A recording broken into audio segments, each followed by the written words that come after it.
என்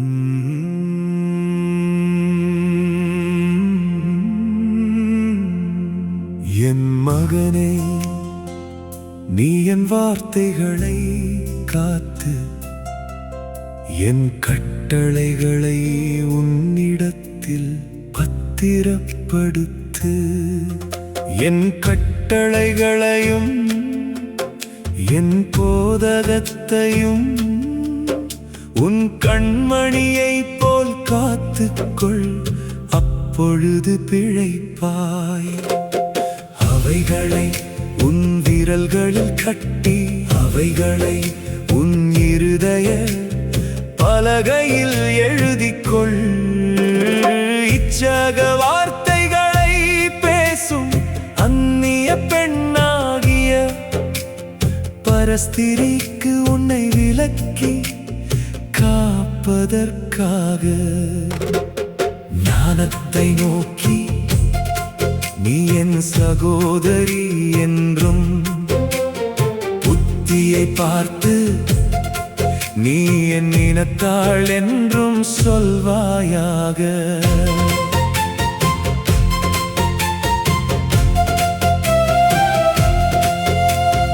நான் என் வீட்டின் ஜன்னல் அருகே நின்று பலகணி வழியாய் பார்த்த போது,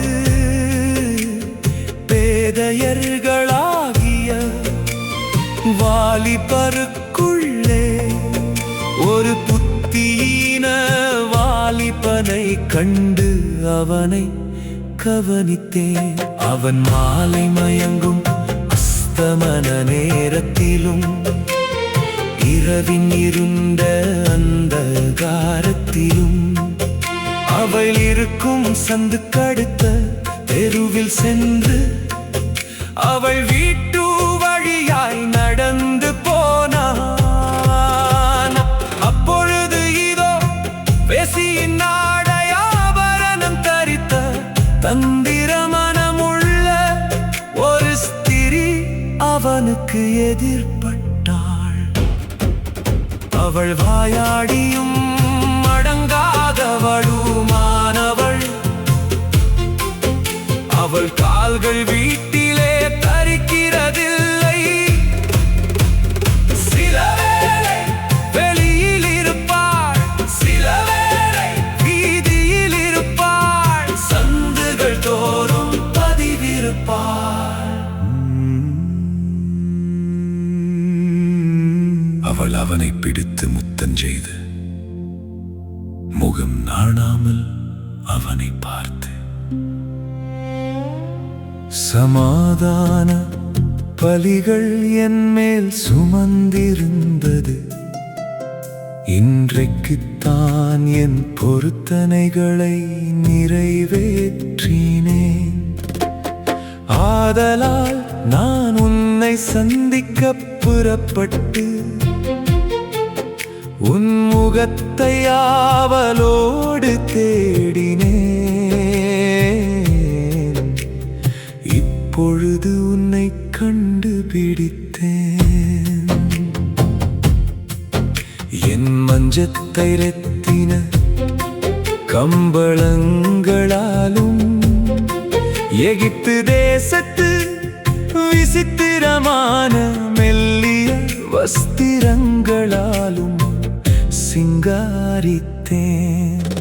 என் படுக்கையை வெள்ளை போலத்தாலும் சந்தனத்தாலும் இலவங்கப்பட்டையாலும் வாசனை கட்டினேன்.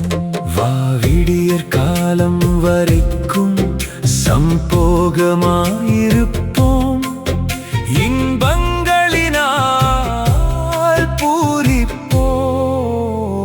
புருஷன் வீட்டிலே இல்லை, தூர பிரயாணம் போனான்.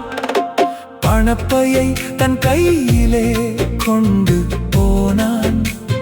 குறிக்கப்பட்ட நாளிலே வீட்டுக்கு வருவான் என்று சொல்லி தன் மிகுதியான இனிய சொற்களால் அவனை வசப்படுத்தி தன் உதடுகளின்